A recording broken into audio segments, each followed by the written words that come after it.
Reproductive system ഭയങ്കര കോംപ്ലക്സാണ്. Reproductive സിസ്റ്റവും visual സിസ്റ്റവുമായിട്ട് കണക്റ്റഡാണ്. നമ്മൾ കാണുന്നതും റീപ്രൊഡക്റ്റീവ് സിസ്റ്റം ഇൻ്റർ കണക്റ്റഡാണ്. പിന്നെ നിങ്ങൾ നിങ്ങളുടെ ശരീരത്തെക്കുറിച്ച് വിചാരിക്കുക. ഈ അത്ഭുതകരമായ മനുഷ്യ ശരീരം, ബ്രെയിനും കിഡ്നിയും എല്ലാം ഉള്ളത്. പിന്നെ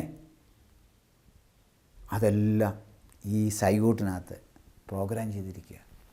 എൻ്റെ അഭിപ്രായത്തിൽ human zygote is the most complex matter in the whole universe. അല്ലെങ്കിൽ ഈ പ്രപഞ്ചത്തിലുള്ള ഏറ്റവും സങ്കീർണമായ വസ്തു ഈ ഹ്യൂമൻ സൈഗോട്ടാണ്. അതിനകത്ത് എന്താ കിടക്കുന്നത്? ഈ DNA ഭാഷയിൽ ഈ വിവരങ്ങളെല്ലാം പ്രോഗ്രാം ചെയ്ത് കിടക്കുകയാണ്, സോഫ്റ്റ്വെയറായിട്ട് കിടക്കുകയാണ്. പശുവിൻ്റെ സൈഗോട്ടിനകത്തോ പശുക്കുട്ടിയെക്കുറിച്ചുള്ള വിവരങ്ങളാണ് പ്രോഗ്രാം ചെയ്തിരിക്കുന്നത്. പയറിൻ്റെ മണിക്കകത്തോ അല്ലെങ്കിൽ നെൽമണിക്കകത്തോ നെൽച്ചെടിയെക്കുറിച്ചുള്ള വിവരങ്ങളാണ് പ്രോഗ്രാം ചെയ്തിരിക്കുന്നത്. അങ്ങനെയെങ്കിൽ ലോകത്തിലുള്ള എല്ലാ ജീവജാലങ്ങളെക്കുറിച്ചുള്ള കാര്യങ്ങൾ ആ ജീവിയുടെ സൈഗോട്ടിനകത്ത്, സിക്താണ്ഡത്തിനകത്ത് പ്രോഗ്രാം ചെയ്തിരിക്കുക. അതുപോലെ ലോകത്തിലുള്ള എല്ലാ പക്ഷികളെക്കുറിച്ചുള്ള കാര്യങ്ങളും ആ പക്ഷിയുടെ മുട്ടയ്ക്കകത്ത് പ്രോഗ്രാം ചെയ്തിരിക്കുക. ഞങ്ങളുടെ നാട്ടിലൊരു കുരുവിയുണ്ട്. അത് വളരെ മനോഹരമായിട്ട് അതിൻ്റെ കൂടുണ്ടാക്കുന്നത്, നെയ്തെടുക്കുന്ന, വാങ്ങിക്കാനൊക്കെ കിട്ടും. ആളുകൾ അതെടുത്ത് വിൽക്കുന്നുണ്ട്. ആ പക്ഷിയുടെ കൂട് എങ്ങനെ ഉണ്ടാക്കണം എന്നുള്ളത് പക്ഷിയുടെ മുട്ടയ്ക്കകത്ത് പ്രോഗ്രാം ചെയ്തിരിക്കുക. How to construct a particular kind of nest ഈ DNA ഭാഷ പ്രോഗ്രാം ചെയ്തിരിക്കുക. ചിമ്പാൻസി, മറ്റ് കുരങ്ങ്, എല്ലാത്തിൻ്റെയും സൈഗോട്ടിനകത്ത് ആ ജീവിയെക്കുറിച്ചുള്ള കിടക്കുകയാണ്. പക്ഷികൾ, ചെടികളുടെ വിത്തിനകത്തെല്ലാം അതിനെക്കുറിച്ച് കിടക്കുകയാണ്. മത്സ്യങ്ങൾ, എല്ലാത്തിനും. അങ്ങനെയാണെങ്കിൽ ഞാൻ നിങ്ങളോട് ഇൻട്രൊഡ്യൂസ് ചെയ്ത ഈ ഇൻഫർമേഷൻ അല്ലെങ്കിൽ സോഫ്റ്റ്വെയർ അങ്ങനൊരു യാഥാർത്ഥ്യം കാണുന്നില്ലേ? അത് ഒന്നാമത്തെ ഫോർമുല അനുസരിച്ച് വരുമോ? എന്താണ്? പ്രകൃതി ശക്തികളുടെയും പ്രകൃതി നിയമങ്ങളുടെയും ഫലമായിട്ട് കോടിക്കണക്കിന് വർഷങ്ങൾ കൊടുത്ത് ഒരു സൈഗോട്ട് ഉണ്ടാകുക, അല്ലെങ്കിൽ ഒരു സീഡ് ഉണ്ടാകുക, അല്ലെങ്കിൽ ഒരു മുട്ടയുണ്ടാകുക സാധ്യമാണോ? അതോ രണ്ടാമത്തെ ഫോർമുല പറയുന്ന പോലെ matter plus energy plus time plus information, ആശയങ്ങൾ കൊണ്ടേ ഒരു ബുദ്ധി സംവിധായകൻ പ്രവർത്തിച്ചാൽ മാത്രമേ കോശം ഉണ്ടാകത്തുള്ളൂ, അല്ലെങ്കിൽ സെല്ലുണ്ടാകത്തുള്ളൂ. ഇത് നമുക്കെല്ലാവർക്കും അറിയാം. ഒരു മുട്ടുസൂചി പോലും തനിയെ ഉണ്ടാകത്തില്ല. ഒരു മുട്ടുസൂചി ഉണ്ടായെങ്കിൽ ഒരു ബുദ്ധി സംവിധാനം വേണം. എത്ര വർഷം കൊടുത്താലും, ആണിയൊക്കെ എത്ര വർഷം കൊടുത്ത് എന്തെല്ലാം ചെയ്താലും മുട്ടുസൂചി ഉണ്ടാകണമെങ്കിൽ ഇവന് മുട്ടുസൂചി പോലൊരു ഡിസൈൻ കാണുന്നുണ്ട്. വേണ്ട, ഒരു കമ്പ്യൂട്ടറിൽ എന്താ കാണുന്നത്? ദർ ഇസ് എ ഡിസൈനർ വേണം കമ്പ്യൂട്ടർ ഉണ്ടാകാനായിട്ട്. കമ്പ്യൂട്ടർ തന്നെ വന്നെന്ന് പറഞ്ഞാൽ നമ്മൾ സമ്മതിക്കൂ? കമ്പ്യൂട്ടർ തന്നെ വരുന്നില്ല, അതിനൊരു ഇൻ്റലിജൻറ്റ് ഡിസൈനർ വേണമെന്ന് പറയും. നമ്മുടെ ബ്രെയിൻ ഇങ്ങനെ ഇവോൾവ് ചെയ്ത് വന്നതെന്ന് പറയും. ബ്രെയിൻ ഇവോൾവ് ചെയ്ത് വരാനൊക്കെയോ? ബ്രെയിന് ഒരു ഇൻ്റലിജൻറ്റ് ഡിസൈനർ വേണമെന്നല്ലേ കുറേ കൂടെ യുക്തിക്ക് ചേരുന്നത്. ഈ കമ്പ്യൂട്ടറിനേക്കാൾ എത്രയോ സങ്കീർണമാണ് നമ്മുടെ ഹ്യൂമൻ ബ്രെയിൻ. അതിന് ഒരു ഇൻ്റലിജൻറ്റ് ഡിസൈനർ വേണ്ടേ? കോമൺ സെൻസ് നോക്കിയാൽ പോലും ഒരു മെഷീനും ഒരു ക്യാമറയോ തന്നെ വരത്തില്ല. ഈ വീഡിയോ ക്യാമറ ഉണ്ടാകണമെങ്കിൽ എന്തുമാത്രം അതിൻ്റെ പുറകിൽ വർക്ക് ചെയ്യണം. ഈ വീഡിയോ ക്യാമറ ഉണ്ടാകണമെങ്കിൽ ഒരു ക്യാമറയും തന്നെ വരത്തില്ല. പക്ഷെ നമ്മുടെ കണ്ണ് വർക്ക് ചെയ്യുന്ന പോലൊരു സംവിധാനം ആർക്കെങ്കിലും നിർമ്മിക്കാൻ സാധിച്ചിട്ടുണ്ടോ? നമ്മുടെ ഹ്യൂമനായി തനിയെ വന്നു, അല്ലെങ്കിൽ കോടിക്കണക്കിന് വർഷങ്ങൾ കൊണ്ട് വന്നെന്നാണ് നമ്മൾ പറയുന്നത്. സെല്ലിനകത്തുള്ള കോംപ്ലക്സിറ്റിയെക്കുറിച്ച് നമുക്ക് നോക്കാം. സെല്ലിൻ്റെ ന്യൂക്ലിയസ് നമുക്ക് കമ്പയർ ചെയ്യാവുന്നൊരു ഭാഷ. Nucleus is A computer control room. അവിടെയാണ് ഈ ക്രോമസോം ഇരിക്കുന്നത്. അവിടെ ATGC എന്ന് പറഞ്ഞ 4 അക്ഷരത്തിൽ ഈ ജീവിയുടെ സോഫ്റ്റ്വെയർ എല്ലാം ഈ ക്രോമസോമിൽ പ്രോഗ്രാം ചെയ്ത് കിടക്കുകയാണ് ന്യൂക്ലിയസിനകത്ത്. 4 അക്ഷരം. പിന്നെ ഈ ന്യൂക്ലിയസിൻ്റെ പുറത്തോട്ട് വന്നാൽ എന്തുണ്ട്? ധാരാളം മറ്റ് ഓർഗനൽസ് ഉണ്ട്. നമ്മുടെ ശരീരത്തിന് ഓർഗൻ എന്ന് പറയുന്ന പോലെ സെല്ലിനെ ഓർഗനൽസ് എന്ന് പറയും, സെല്ലിൻ്റെ ഭാഗങ്ങൾ. അപ്പം റൈബോസോം എന്ന് പറഞ്ഞ ഓർഗനൽസ് കണ്ടുണ്ട്. പിന്നെ മൈറ്റോകോൺട്രിയ എന്ന് വെച്ചാൽ പവറോസ് ഓഫ് ദ സെൽ എന്നാണ് നമ്മൾ കുട്ടികളെ പഠിപ്പിക്കുന്നത്. മൈറ്റോകോൺട്രിയ, ലൈസോസോം, ഗോൾഗി ബോഡീസ് എന്ന് പറഞ്ഞ സെല്ലിൻ്റെ വളരെ സങ്കീർണമായ പാർട്സുകളാണ്. അപ്പോൾ ഈ ന്യൂക്ലിയസ് കിടന്ന ക്രോമസോമിലെ വിവരങ്ങൾ എങ്ങനെയാണത് ട്രാൻസ്ലേറ്റ് ചെയ്ത് വരുന്നത്? ഈ വിവരങ്ങൾ ഒരു ഡബിൾ ഹെലിക്സ് അല്ലെങ്കിൽ ഇരട്ട ഗോവണി, ചുരുളൻ ഗോവണി ഇങ്ങനെ കിടക്കുകയാണ്. അഡനൈൻ, തൈമൈൻ, ഗുവാനിൻ, സൈറ്റോസിൻ ഇങ്ങനെ കിടക്കുന്ന കാര്യങ്ങൾ ഒരു ഫോട്ടോ കോപ്പി എടുക്കും. ഈ ഫോട്ടോ കോപ്പിക്ക് നമ്മൾ മെസ്സഞ്ചർ ആർഎൻഎ എന്ന് പറയും. ഈ മെസ്സേജ് കോപ്പി ചെയ്യുന്നു. അപ്പോൾ ഒരു പ്രശ്നമുണ്ട്. DNA-ക്ക് ഡീഓക്സി റൈബോ ഷുഗറിന് ഓക്സിജൻ്റെ കുറവുണ്ട്. നമ്മളതിൻ്റെ പടത്തിൽ നോക്കുകയാണെങ്കിൽ ഒരു ഓക്സിജൻ്റെ കുറവുണ്ട്. റൈബോ ഷുഗറിന് ഓക്സിജൻ്റെ കുറവല്ല, റൈബോ ഷുഗറിലേക്ക് മാറും. അത് സിംഗിൾ സ്റ്റാൻഡാണ്, ഒറ്റ പിരിയനാണ്. അപ്പോൾ ഈ DNA-യിലെ വിവരങ്ങളെല്ലാം RNA-യിലേക്ക് പകർത്തും. ട്രാൻസ്ക്രിപ്ഷൻ നടത്തുക എന്ന് പറയും, അല്ലെങ്കിൽ പകർത്തുമ്പോൾ എന്തുണ്ട്, തൈമൈൻ എന്ന് പറഞ്ഞ അക്ഷരം RNA-യിൽ കാണത്തില്ല, യുറാസിൽ എന്ന് പറഞ്ഞൊരു അക്ഷരം വരും. യുറാസിൽ സിംഗിൾ സ്റ്റാൻഡാണ്. അപ്പോൾ ഈ വിവരങ്ങളെല്ലാം അഡനൈൻ ആണെങ്കിൽ തൈമൈൻ വരേണ്ടതാണ്, പക്ഷേ RNA തൈമൈൻ കാണത്തില്ല, യുറാസിൽ എന്ന് പറയും. പിന്നെ സൈറ്റോസിൻ ആണെങ്കിൽ ഗുവാനും വരും. അങ്ങനെ ഒരു 4 അക്ഷര ഭാഷ അല്ലെങ്കിൽ ഒരു ഡയലക്റ്റ് എന്ന് പറയും. RNA ഒരു ഡയലക്റ്റാണ്. ആ ഡയലക്റ്റിലേക്ക് ഇത് പകർത്തും. നമ്മുടെ 10ാം ക്ലാസ്സിൽ കുട്ടികൾ പഠിക്കുന്നുണ്ട്. ഇത് ഞാൻ നിങ്ങൾക്ക് ബുദ്ധിമുട്ടുള്ള വിഷയങ്ങളൊന്നുമല്ല. ഇങ്ങനെ ഗോണി പോലെ കിടക്കുകയാണ് DNA. സൈറ്റോസിൻ, ഗുവാനിൻ, തൈമൈൻ, അഡനൈൻ, തൈമൈൻ ഇങ്ങനെ കിടക്കുകയാണ്. ഒരു സെല്ല് 2 ആകുമ്പോൾ നേരെ ഡിവൈഡ് ചെയ്യും. ഡിവൈഡ് ചെയ്ത് കഴിഞ്ഞാൽ അഡനൈൻ വന്നിടത്തൊക്കെ തൈമൈൻ വരും. അങ്ങനെ പുതിയ സെല്ലാവും. ഒരു 20 മുതൽ 80 മിനിറ്റ് വരെ എടുക്കും ഒരു സെല്ല് ഡിവൈഡ് ചെയ്ത് ഡോട്ടർ സെല്ലുണ്ടാകാൻ. അപ്പോൾ ഇൻഫർമേഷൻ എല്ലാം ഈ വിവരങ്ങൾ RNA-ലേക്ക് പകർത്തിയ സ്റ്റാൻഡാണ് കിടക്കുന്നത്, RNA സ്റ്റാൻഡ്. ഇവിടെ നോക്കുമ്പോൾ തൈമൈൻ എന്ന് പറഞ്ഞ അക്ഷരം ഇല്ല, യുറാസിലുണ്ട്. GCCGUUU ഇങ്ങനെ കിടക്കുകയാണ്. തൈമൈൻ ഇല്ല, റൈബോ ഷുഗറാണ്. DNA-യുടെ ഘടനയാണിത്. അത് കഴിഞ്ഞ് സൈഡിലെല്ലാം ഈ DNA-യെക്കുറിച്ച് തന്നെ കുറേ നേരം എടുക്കേണ്ടതാണ്. അപ്പോൾ സൈഡിലൊക്കെ ഷുഗർ, ഫോസ്ഫേറ്റ് ഇങ്ങനെ ഗോവണിയുടെ സൈഡിൽ കിടക്കും. ഷുഗർ, ഫോസ്ഫേറ്റ്, ഇത് ഫോസ്ഫേറ്റ്, ഷുഗർ, ഫോസ്ഫേറ്റ്, ഷുഗർ സൈഡിൽ ഒരു ഗോവണി പോലെ കിടക്കുകയാണ്. ഇത് ഹൈഡ്രജൻ ബോണ്ട് കൊണ്ടായതുകൊണ്ട് ഈസി ആയിട്ട് സിബ് പാസറിൽ നമ്മൾ സിബ് ഊരുന്ന പോലെ പെട്ടെന്ന് രണ്ടാകാം. നല്ല സംവിധാനമാണ്. ചിലരുടെ വിചാരം ഈ കെമിക്കൽസിൻ്റെ ഫലമാണ് ഓരോ ജീവിയിലും മാറ്റുന്നത്.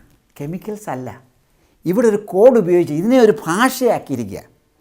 CAT എന്ന് പറഞ്ഞാൽ ഒരു അമിനോ ആസിഡിനെ റെപ്രസെൻ്റ് ചെയ്യുന്ന കാര്യമാണ്. അടുത്ത 3 അക്ഷരം മറ്റൊരു അമിനോ ആസിഡിനെ റെപ്രസെൻ്റ് ചെയ്യുന്ന, അങ്ങനെ DNA ഒരു കോഡായിട്ട് ഉപയോഗിക്കുകയാണ്, ഒരു ഭാഷയായിട്ട് ഉപയോഗിക്കുകയാണ്. അപ്പോൾ RNA വന്നു കഴിഞ്ഞാൽ ഇതെവിടെ പോവും? റൈബോസോമിൽ പോവും. റൈബോസോമിൻ്റെ പ്രത്യേകത നമ്മുടെ ടേപ്പ് റിക്കാർഡിൻ്റെ ഹെഡ് പോലെ. CD-യുടെ ടേപ്പ് അല്ലെങ്കിൽ ടേപ്പ് റിക്കാർഡിൻ്റെ ഹെഡിൽ ടേപ്പ് വരുമ്പോൾ ആ ടേപ്പിൽ എന്തുണ്ടെന്നുള്ളത് നമുക്ക് പാട്ടായിട്ടോ പ്രസംഗമായിട്ടോ കേൾക്കാം. എന്ന് പറഞ്ഞ പോലെ ഈ മെസ്സഞ്ചർ RNA ടേപ്പ്, ഈ സ്റ്റാൻഡ് റൈബോസോമിൽ പോവും. റൈബോസോമിൽ ചെല്ലുമ്പോൾ ഇത് തർജ്ജിമ ചെയ്ത് പ്രോട്ടീൻ ഭാഷയിലേക്ക് തർജ്ജിമ ചെയ്യും. അപ്പോൾ എന്ത് വേണം? പ്രോട്ടീൻ ഭാഷയ്ക്ക് തർജ്ജിമ ചെയ്യണമെങ്കിൽ തർജ്ജിമ, ട്രാൻസ്ലേഷൻ എന്നുള്ള വാക്കാണ് ഞാൻ ഉപയോഗിക്കുന്നത്. നമ്മളെന്താണ് തർജ്ജിമ ചെയ്യാൻ ഉപയോഗിക്കുന്നതിന് ഒരു ടൂളുണ്ട്. നിങ്ങളിവിടെ ഒരു ഫോറിനർ വന്ന് ഇംഗ്ലീഷിൽ എന്നോട് എന്തെങ്കിലും പറയുകയാണെങ്കിൽ ഞാൻ നിങ്ങൾക്കത് മലയാളത്തിലേക്ക് തരികയാണെങ്കിൽ ഞാൻ എന്ത് ചെയ്യും? ഞാനൊരു ഡിക്ഷണറി ഉപയോഗിക്കും. എന്ന് വെച്ചാൽ ഫോറിനർ എപ്പോഴും പറയുമ്പോൾ ഞാൻ ഡിക്ഷണറി തുറക്കുക എന്നുള്ളതല്ല. എൻ്റെ തലച്ചോറിനകത്തൊരു ഡിക്ഷണറി ഉണ്ട്. ഏത് ഡിക്ഷണറി? ഇംഗ്ലീഷ് മലയാളം ഡിക്ഷണറി ഉണ്ട്. അദ്ദേഹം ഫാദർ എന്ന് പറഞ്ഞാൽ ഞാൻ അച്ഛൻ എന്ന് മാറിവിടും. അദ്ദേഹം മദർ എന്ന് പറഞ്ഞാൽ അമ്മയെന്ന് മാറും. എന്താണ്? എൻ്റെ തലച്ചോറിലിരിക്കുന്ന ഇംഗ്ലീഷ് മലയാളം ഡിക്ഷണറി ഉപയോഗിച്ചാണ്. അപ്പോൾ അങ്ങനെ ഡിക്ഷണറി ഉള്ളതുപോലെ തന്നെ റൈബോസോമിലൊരു ഡിക്ഷണറി ഉണ്ട്. അന്ന് ഡിക്ഷണറിയെക്കുറിച്ച് ഞാൻ നിങ്ങളെ കാണിക്കാം. RNA ടു പ്രോട്ടീൻ കൺവെർഷനാണ്. RNA ടു പ്രോട്ടീൻ കൺവെർഷൻ 4 അക്ഷര ഭാഷയല്ലേ? 4 അക്ഷര ഭാഷയെന്ന് പറഞ്ഞാൽ എത്ര വാക്കുകളുണ്ടാക്കാം? പ്രത്യേകത എന്താണെന്ന് വെച്ചാൽ 2 അക്ഷര വാക്കുകൾ ഉപയോഗിച്ചാൽ 4 ഗുണം 4 ഗുണം 16 വാക്കുകൾ ഉണ്ടാക്കാനുള്ളത്. നമുക്ക് എത്ര അക്ഷരങ്ങളുണ്ട്? 20 അമിനോ ആസിഡ് ഉണ്ട്. 16 ആയതുകൊണ്ട് കാര്യമില്ല. അതുകൊണ്ട് ഉപയോഗിക്കുന്നത് എങ്ങനെയാണ്? 3 ലെറ്റർ വേഴ്സാണ് ഉപയോഗിക്കുന്നത്. അതിന് കോഡോൺ എന്ന് പറയും. അപ്പം 3 ലെറ്റർ വേഴ്സ് എത്ര കോഡോൺ ഉണ്ടാക്കാം? 4 × 4 × 4 64 3 ലെറ്റർ വേഴ്സ് ഉണ്ടാക്കാം. 64 അക്ഷരങ്ങളുണ്ട് വാക്കുകൾ. അപ്പോൾ 20 അക്ഷരങ്ങളല്ലേ ഉള്ളൂ അമിനോ ആസിഡ്. പ്രോട്ടീൻ ഭാഷയ്ക്ക് 20 അക്ഷരം. ഒരക്ഷരത്തിൽ തന്നെ ഒരമിനോ ആസിഡിന് തന്നെ പല കോഡോണാകാം. 61 3 ലെറ്റർ വേഴ്സ് അമിനോ ആസിഡിനെ റെപ്രസെൻ്റ് ചെയ്യാൻ ഉപയോഗിക്കുന്ന 3 വേറെ പഞ്ച്വേഷൻ എന്ന് പറഞ്ഞ് സ്റ്റാർട്ട് സ്റ്റോപ്പിനൊക്കെ ഉപയോഗിക്കുന്നു. അപ്പോൾ നമ്മൾ കാണുന്ന ഒരു സെല്ലിനകത്ത് ഒരു ട്രാൻസ്ലേഷൻ മെക്കാനിസം ഉണ്ട്. അതെന്താണ്? RNA ഭാഷയിൽ നിന്ന് പ്രോട്ടീൻ ഭാഷയിലേക്ക് തർജ്ജമ ചെയ്യുന്ന ഡിക്ഷണറി ഉണ്ട്. വാസ്തവമാണോ? ശരിയാണ്, വാസ്തവം തന്നെയാണ്. ഇതിനെക്കുറിച്ച് കൂടുതൽ പഠിക്കണമെങ്കിൽ മോളിക്കുലർ ബയോളജി എന്ന് പറഞ്ഞ ശാസ്ത്രശാഖ പഠിക്കണം. ഒരു ഫണ്ടമെൻ്റൽ ബുക്ക് പഠിച്ചാൽ നിങ്ങൾക്ക് ഇതിനെക്കുറിച്ചൊക്കെയുള്ള ആശയങ്ങൾ കിട്ടും. അപ്പോൾ എല്ലാ ജീവികളിലും ഈ റൈബോസോമിൽ ഈ ട്രാൻസ്ലേഷൻ നടത്തുന്ന സംവിധാനം. അങ്ങനെ ഇരിക്കുമ്പോഴാണ് ലേറ്റസ്റ്റായിട്ട് നമ്മുടെ ഒരു ഇന്ത്യക്കാരന് ഒരു നോബൽ പ്രൈസ് കിട്ടിയിരുന്നു. ആർക്കാണ്? അദ്ദേഹത്തിൻ്റെ പേരാണ് വെങ്കിട്ടരാമൻ രാമകൃഷ്ണൻ. വെങ്കിട്ടരാമൻ രാമകൃഷ്ണന് ഫിസിക്സ് ഡോക്ടറേറ്റ് ഉള്ള ആളാണ്. അദ്ദേഹം ബയോളജിയിലോട്ട് കയറി. കാരണം എന്താണ്? ഡോക്ടർ അഡാ യോനാത്ത് എന്ന് പറഞ്ഞ സയൻറ്റിസ്റ്റ്, അദ്ദേഹം അവരൊരു ലേഡി സയൻറ്റിസ്റ്റാണ്. അവരാണ് റൈബോസോമിനെ കുറിച്ച് ലോകത്തിന് ആദ്യം പഠിപ്പിച്ചു കൊടുത്തത്. ഇത് 2009 3 പേർക്ക് നോബൽ പ്രൈസ് കിട്ടി. Venkatraman Ramakrishnan, Thomas Steitz, Ada Yonath, ഈ 3 പേർക്ക്. അഡാ യോനാത്ത് എന്ന് പറഞ്ഞ സയൻറ്റിസ്റ്റ്, അവർക്കാണ് ക്രെഡിറ്റ് കൊടുക്കേണ്ടതെന്നാണ് ഹിന്ദു പേപ്പറിലെ എഡിറ്റോറിയൽ പറയുന്നത്. റൈബോസോമിനെ കുറിച്ച് ശാസ്ത്രലോകത്തിന് വലിയ അറിവില്ലായിരുന്നു. ഡോക്ടർ അഡാ യോന എന്ന ലേഡി സയൻറ്റിസ്റ്റ് വൈസ്മാൻ ഇൻസ്റ്റിറ്റ്യൂട്ട് ഇസ്രയേലിലുള്ളവരാണ്. ആ മഹദി 1980 ആയപ്പോൾ റൈബോസോമിനൊക്കെ കുറച്ച് പഠിച്ചു. കുറേ കൂടെ കഴിഞ്ഞ് ഒരു 20 വർഷം എടുത്തിട്ട് വീണ്ടും റൈബോസോമിനെ കുറിച്ച് പഠിച്ചു. ഇവരുടെ വർക്കാണ് മറ്റ് 2 scientist Thomas Steitz and Venkatraman Ramakrishnan, ഇവർക്ക് 2 പേർക്കും പ്രചോദനം കിട്ടി. ഇവരുടെ കൂടി ജോയിൻ ചെയ്തു. അങ്ങനെ റൈബോസോം എലുസിഡേറ്റ് ചെയ്തതിനാണ് 3 സയൻറ്റിസ്റ്റിന് നോബൽ പ്രൈസ് കൊടുത്തത്. അതിനെക്കുറിച്ച് 2009 നോബൽ പ്രൈസ് അവർക്ക് 3 പേർക്കും കൊടുത്തു. അതിനെക്കുറിച്ച് ഹിന്ദുവിലെ എഡിറ്റോറിയൽ എൻ്റെ കയ്യിലുണ്ട്. എഡിറ്റോറിയൽ അനുസരിച്ച് എഡിറ്റർ പറയുന്നത്, credit must go to doctor Yonath of the Weizmann Institute of Science in Israel for her pioneering contribution. In 1980, she made crystals of ribosomes large subunit, an essential first step for taking X-ray snapshots. But another 20 years would pass before she could generate images that allowed her to determine the location of each atom. Her work encouraged other scientists to enter in the field. ആ റൈബോസോമിനെ കുറിച്ച് പഠിക്കാനായിട്ട് ഈ മഹദിയുടെ വർക്കാണ് മറ്റ് 2 സയൻറ്റിസ്റ്റിനെടുത്ത് 3 പേർക്ക് Nobel prize കിട്ടി. അപ്പം ഈ റൈബോസോം സ്മോളാണ്, തീരെ ചെറുതാണ്. സെല്ല് തന്നെ നിങ്ങൾക്കറിയാം എത്രയോ ചെറുതാണ്. സെല്ലിനെ ഞാൻ വളരെ വലിപ്പത്തിൽ മാഗ്നിഫൈ ചെയ്യുകയാണ്, ഇങ്ങനൊരു വലിയ വലിപ്പത്തിൽ കാണുക. ഇത് 1 മൈക്രോണൊക്കെയാണ് ബാക്ടീരിയയുടെ സെല്ലൊക്കെ. ഇതിനകത്ത് നമ്മൾ നോക്കുകയാണെങ്കിൽ ഈ ന്യൂക്ലിയസ് എന്ന് നമ്മുടെ ഭാഷയിൽ പറയുന്നത് കമ്പ്യൂട്ടർ കൺട്രോൾ. ന്യൂക്ലിയസിനകത്താണ് ക്രോമസോം ഇരിക്കുന്നത്. ക്രോമസോമിലാണ് DNA ഭാഷയിലെ ഈ വിവരങ്ങളെല്ലാം സ്റ്റോർ ചെയ്തിരിക്കുന്നത്. ഇതിനെ ഫോട്ടോകോപ്പി എടുത്ത് RNA പുറത്ത് വരും. റൈബോസോമിൽ ഇത് തർജ്ജമ ചെയ്ത് പ്രോട്ടീൻ ഭാഷയിലേക്ക് മാറ്റും. അപ്പോൾ ഞാൻ പറഞ്ഞു വന്നത്, ഒരു ഡിക്ഷണറി എല്ലാ റൈബോസോമിലുണ്ട്. ഡിക്ഷണറിയെക്കുറിച്ച് നിങ്ങൾക്ക് അറിയാൻ താല്പര്യം കാണുമല്ലോ. ഡിക്ഷണറിയുടെ പടം ഞാൻ വരച്ചിട്ടുണ്ട്. ഈ പടത്തിൽ നോക്കുകയാണെങ്കിൽ RNA പ്രോട്ടീൻ ഡിക്ഷണറി അല്ലെങ്കിൽ ജനറ്റിക് കോഡ് എന്ന് പറയാം. ഈ 3 അക്ഷര ഭാഷയെന്ന് പറഞ്ഞല്ലോ. ഫസ്റ്റ് RNA ലെറ്റർ ഇതിലേതെങ്കിലും ഒന്നാകാം, സെക്കൻഡ് ലെറ്റർ ഇതിലേതെങ്കിലും ഒന്നാകാം, തേർഡ് ലെറ്റർ ഇതിലാകാം. അപ്പോൾ ഇത് വെച്ച് നമുക്ക് ഈ ഡിക്ഷണറി ഉപയോഗിച്ച് എല്ലാം വായിക്കാം, ജീൻ വായിക്കാം. അപ്പോൾ RNA ലെറ്ററിൽ first uracil, second letter uracil വന്നു, തേർഡ് ലെറ്റർ യുറാസിൽ വന്ന ഫെനിലാലൈൻ എന്ന് പറഞ്ഞ ഒരു അമിനോ ആസിഡാണ് സെല്ലുണ്ടാക്കുന്നത്. First letter cytosine, second letter uracil, third letter uracil. അങ്ങനെ ജീവലോകത്തുള്ള ഡിക്ഷണറിയെക്കുറിച്ച് നിങ്ങൾക്ക് അറിയാൻ താല്പര്യം കാണും. ഞാൻ ഡിക്ഷണറിയുടെ പടം വരച്ചിട്ടുണ്ട്. ഡിക്ഷണറിക്ക് എത്രയാണ്? 3 അക്ഷര വാക്കുകളാണ് ഉപയോഗിക്കുന്നത്. ATGC എന്ന് പറയുന്ന 4 അക്ഷര ഭാഷയാണ് DNA ഉപയോഗിക്കുന്നത്. RNAയിൽ T കാണത്തില്ല, U കാണും. അപ്പോൾ AUGC. ഫസ്റ്റ് ലെറ്റർ ഇതിലേതെങ്കിലും എടുക്കാം, UCAG. അതുപോലെ UCAG, ഇവിടെ UCAG. അപ്പോൾ നമ്മൾ വായിക്കാൻ പോവാണ്. ഒരു വാക്ക് എങ്ങനെ കിട്ടും? യു എന്ന് വരിക മെസ്സഞ്ചർ RNA ടൈപ്പിനകത്ത്. യു എന്ന് വന്നു കഴിഞ്ഞാൽ നമ്മൾ വായിക്കുന്നത് ഫസ്റ്റ് ലെറ്റർ U, സെക്കൻഡ് ലെറ്ററിൽ U വരിക, the U, third letter U. നമ്മളിവിടെ വായിക്കുന്നത് ഫെനിലാലൈൻ എന്ന് പറഞ്ഞ അമിനോ ആസിഡാണ്. ഈ ഫെനിലാലൈനും യുവും കണ്ട യാതൊരു സാമ്യമില്ല. ഡിക്ഷണറിയുടെ ഔട്ട്പുട്ടായിട്ട് ഫെനിലാലൈൻ എന്ന് പറഞ്ഞ അമിനോ ആസിഡാണ് സെല്ല് നിർമ്മിക്കുന്നത്. ഇനി UUC അതും ഫെനിലാലൈനാണ്. അടുത്ത് UUA ലൂയിസ് എന്ന് പറഞ്ഞൊരു അമിനോ ആസിഡായിരിക്കും നിർമ്മിക്കുന്നത്. അങ്ങനെ നമുക്ക് ഈ ഡിക്ഷണറി വായിക്കാൻ പ്രയാസമില്ല.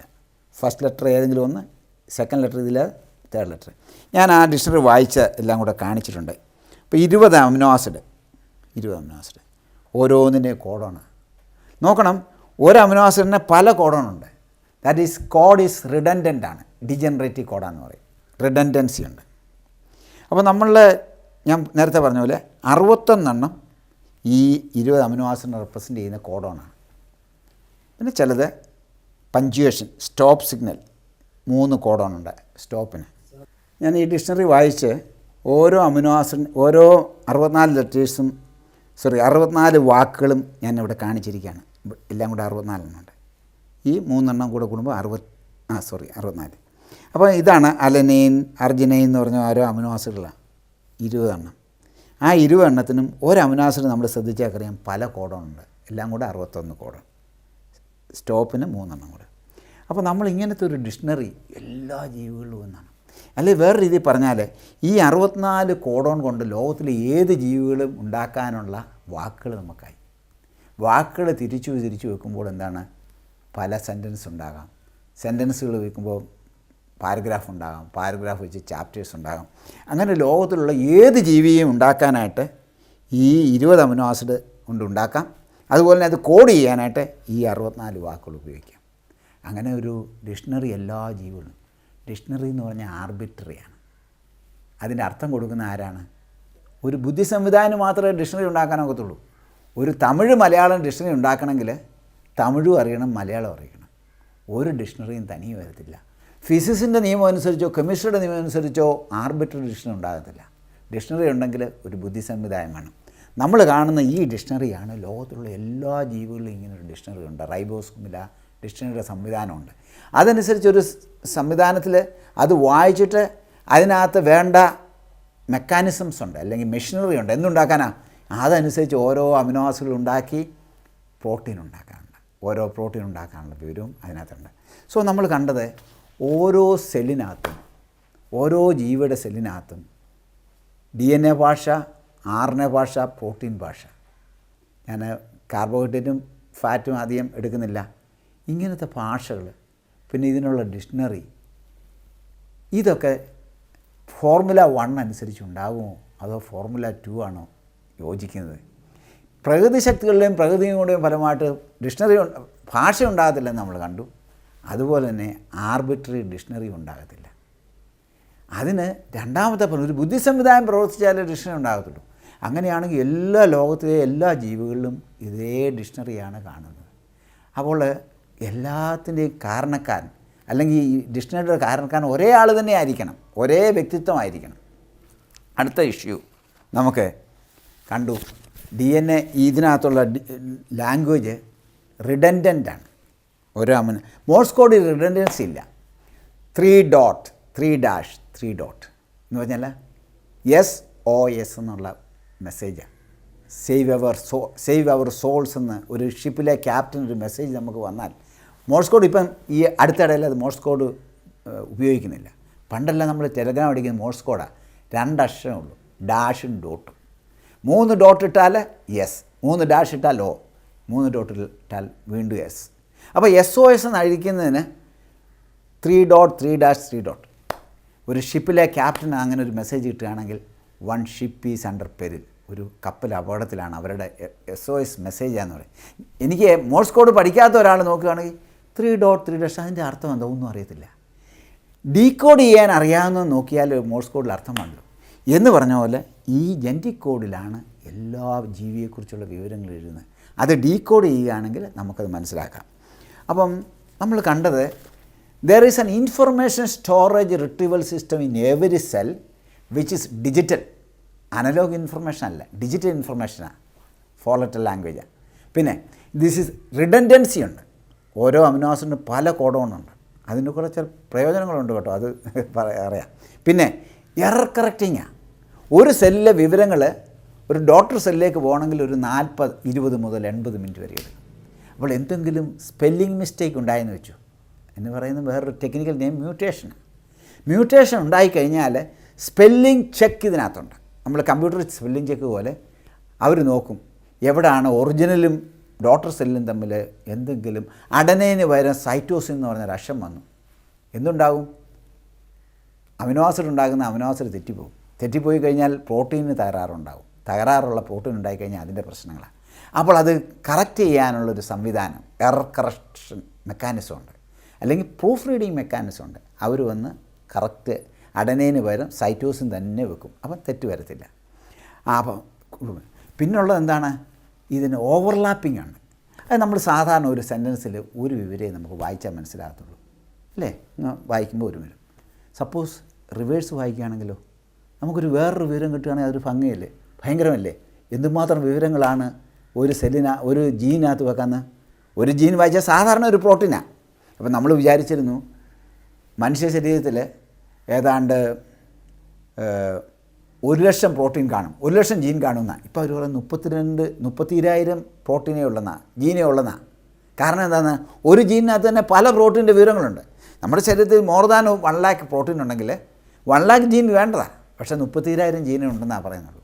കാരണം ഞാൻ പറഞ്ഞുതരാം, ഒരു ജീൻ വായിച്ചാൽ ഒരു പ്രോട്ടീൻ കിട്ടും, തിരിച്ച് വായിച്ചാൽ വേറൊരു പ്രോട്ടീൻ കിട്ടും.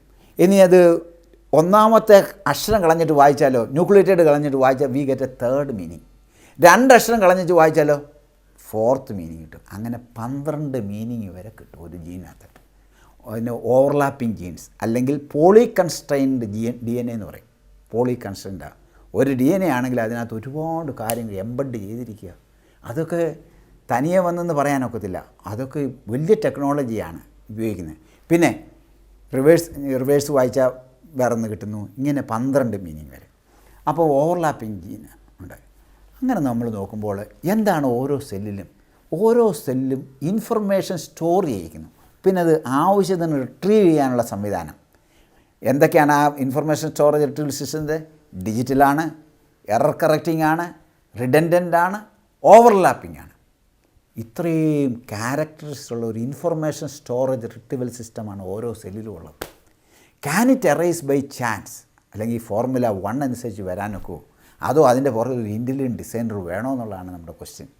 ഇത് ആർക്കും നിഷേധിക്കാനൊക്കത്തില്ല. ഇത് കാലം കഴിയും തോറും സെല്ലിൻ്റെ കോംപ്ലക്സിറ്റി നമ്മൾ വർദ്ധിച്ചു വരികയാണ്. അല്ലെങ്കിൽ ഇപ്പോൾ ഒരുപാട് കാര്യങ്ങൾ നമ്മൾ മനസ്സിലാക്കി. ഞാനിത് വളരെ വലിപ്പത്തിൽ വലിച്ച ഒരു സാധാരണ ജ്യൂസ് ഇതിന് ലഘൂകരിച്ച ചിത്രം ഈ കാണുന്നതൊക്കെ.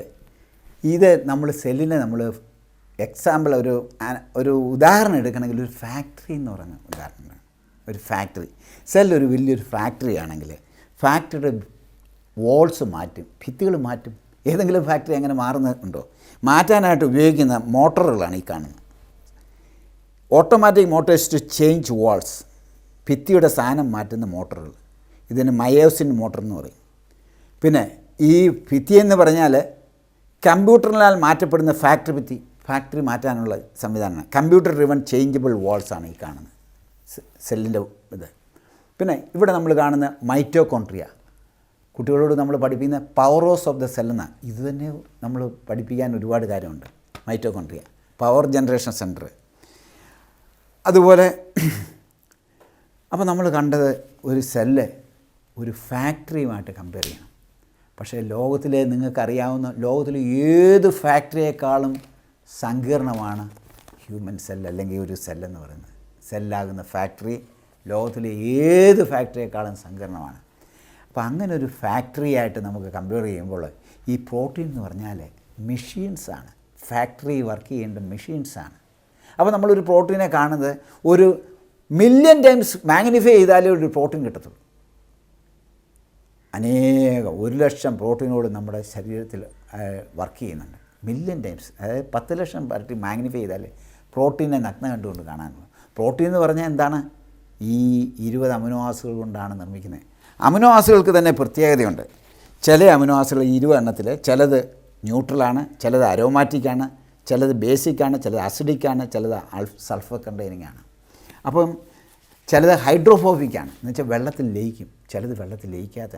ഇതെല്ലാം കൂടെ ചേർന്ന് ഒരു പ്രോട്ടീൻ ഉണ്ടാകണമെങ്കിൽ സാധാരണ ഉണ്ടാകാനായിട്ട് ചാൻസിലുണ്ടാകത്തില്ല. മറിച്ച് ഒരു ഇൻ്റലിജൻറ്റ് ഡിസൈനർക്ക് മാത്രമേ ഈ അമിനോ ആസിഡൊക്കെ എവിടെ വേണം, positive amino acid, negative amino acid ഇതെല്ലാം കൂടെ ചേർന്ന് ഒരു പർട്ടിക്കുലർ 3 ഡയമെൻഷണൽ സ്ട്രക്ചറുണ്ട്, ടെറിഷണൽ സ്ട്രക്ചർ എന്ന് പറയും. ഇതെല്ലാം കൂടെ ശരിയായാൽ മാത്രമേ ഒരു പ്രോട്ടീൻ ഉണ്ടാകാനാകത്തുള്ളൂ. അപ്പം നമ്മൾ കണ്ടത് ഡിക്ഷണറി, ഈ മോട്ടോറുകളെ പോലെ അനേകം നാനോ മെഷീൻസ്, ഇതിനകത്ത് ഓർഗനൽസൊക്കെ കിടക്കുന്നത്, അല്ലെങ്കിൽ ഇതിനകത്തെ വസ്തുക്കളൊക്കെ കൈമാറ്റം ചെയ്യുന്നത് ചുമ്മാതെ നമ്മൾ കുപ്പിക്കകത്ത് ഗുളികൾ ഇടുന്ന പോലല്ല. അതിനെല്ലാം മൂവ്മെൻറ്റ് ചെയ്യാനുള്ള ഡൈനേഷൻ മോട്ടോർ, കൈനേഷൻ മോട്ടോർ എന്ന് പറഞ്ഞാൽ പല ടൈപ്പ് മോട്ടോർ വേറെയുണ്ട്. ഇതിനൊക്കെ നാനോ മോട്ടോർ എന്ന് പറയും. തീരെ ചെറുതാണ്. അപ്പോൾ നമ്മൾ കാണുന്ന സെല്ലിനകത്ത് ധാരാളം മോട്ടറുകളും മെഷീൻസും എല്ലാം ഉണ്ട്. സെല്ലിൻ്റെ മലയാളം കോശം, ജീവകോശം. ജീവകോശത്തിൻ്റെ വലിപ്പം നമ്മൾ പറഞ്ഞു ഒരു 10 മൈക്രോൺ കാണും. അതിനകത്താണ് ഈ സംഗതികളെല്ലാം. നഗ്നം കണ്ടുകൊണ്ട് കാണാൻ തന്നെ പ്രയാസമുള്ള ചെറിയ സംവിധാനമാണ്. അതിനെ ഞാനൊരു ഫാക്ടറി പോലെ കമ്പയർ ചെയ്യുകയാണ്. ആ ഫാക്ടറിക്കകത്താണ് ഇതുപോലുള്ള മോട്ടേഴ്സ്, മെഷീൻസ് എല്ലാം ചേർന്ന്. ഇതിനകത്ത് മറ്റൊന്ന് നിങ്ങളോട് ATP എന്ന് കേട്ടല്ലോ. എല്ലാ ജീവികൾക്കും ATP ആണ് നമ്മുടെ എനർജി മോളിക്യൂൾ, അഡനോസിൻ ട്രൈഫോസ്ഫേറ്റ്. ATP ഉണ്ടാക്കുന്ന ഒരു മോട്ടറുണ്ട്. ആ മോട്ടറിനെ കുറിച്ച്, ATPയെക്കുറിച്ച് പഠനം തുടങ്ങിയത് 1920കളിൽ തുടങ്ങിയതാണ്. പലർക്കും നോബൽ പ്രൈസ് കിട്ടി നമ്മുടെ ഊർജ്ജം ഉണ്ടാക്കുന്നത്. 1997 2 പേർക്ക് നോബൽ പ്രൈസ് കൊടുത്തത്. എന്താണ്? പോൾ ബെയറും ജോൺ വാക്കറും. ജോൺ വാക്കർ ഇംഗ്ലണ്ടുകാരനാണ്, പോൾ ബെയർ USA-കാരനാണ്. ATP എലിസിഡേറ്റ് ചെയ്യുന്നത്. ജോൺ വാക്കർ ഏതാണ്ട് 20 വർഷം വർക്ക് ചെയ്തിട്ടാണ് ATP സിന്തേസ് മോട്ടറിനെ എലിസിഡേറ്റ് ചെയ്തത്. 20 വർഷം. അപ്പോൾ അദ്ദേഹം പറയുന്നത് ഒരു സെല്ലിൽ തന്നെ ഒരു മോർ ദാൻ 500,000 മോട്ടർ കാണും നമ്മുടെ ഒരു സെല്ലിൽ. നമ്മുടെ ഒരു ശരീരത്തിൽ 10⁻16 motors are working in my body. 10⁻16 എന്ന് പറഞ്ഞാൽ എന്താ? 1 കഴിഞ്ഞിട്ട് 16 പൂജ്യം ഇടുന്നു. 100 കോടി മോട്ടേഴ്സാണ് എൻ്റെ ശരീരത്തിൽ വർക്ക് ചെയ്യുന്നത്. എന്താ? നമുക്ക് എനർജി തരാനാണ്. ഒരു പിൻഹെഡിൻ്റെ 2 ലക്ഷത്തിലൊന്ന് വലിപ്പമേ ഒരു മോട്ടറിന് കാണത്തുള്ളൂ. അത്രയ്ക്കും ചെറുതാണ്. എൻ്റെ സ്പീഡോ 6000 RPM ആണ്. 31 പ്രോട്ടീൻ കൊണ്ടാണ് ATP സിന്തേസ് മോട്ടർ ഉണ്ടാക്കിയിരിക്കുന്നത്. ADP എന്നാണ് ATP തരുന്നത്. നമ്മൾക്ക് എനർജി കൂടുതൽ ആവശ്യമുള്ളപ്പോൾ എല്ലാ മോട്ടറും വർക്ക് ചെയ്യും. നമ്മുടെ ബോഡി വെയ്റ്റ് ATP വേണം ഒരു ദിവസം നമുക്കുണ്ടാക്കാൻ. നമ്മൾ ലേസി ആണെങ്കിലും നമുക്ക് എന്ത് വേണം? എനർജി വേണം. നമുക്ക് ചിന്തിക്കാൻ എനർജി വേണം, ഡൈജഷന് എനർജി വേണം. Half the body weight ATP എങ്കിലും ഉണ്ടാക്കണം. അപ്പോൾ ഈ പറഞ്ഞ 100 കോടി മോട്ടോഴ്സ് ഇങ്ങനെ വർക്ക് ചെയ്തുകൊണ്ടിരിക്കുകയാണ്. ആവശ്യത്തിനാണെങ്കിൽ നമ്മൾ ലേസി ആണെങ്കിൽ കുറച്ച് ATP വേണം. നമുക്ക് 1 ടൺ ATP വരെ ദിവസം ഉണ്ടാക്കാം, ATP എനർജി. അപ്പോൾ ആ മോട്ടോർ വർക്ക് ചെയ്ത് ATP ഉണ്ടാക്കും. അപ്പോൾ ഇങ്ങനൊരു മോട്ടോർ കണ്ടുപിടിക്കാനായിട്ട് അദ്ദേഹത്തോട് ചോദിച്ചു, what is your next work? ഞാൻ ഇത് കറങ്ങുന്ന പോർഷൻ പഠിക്കാൻ പോവാം. അതെത്രയാണ്? അതൊരു 10 വർഷം കൂടി എടുക്കും.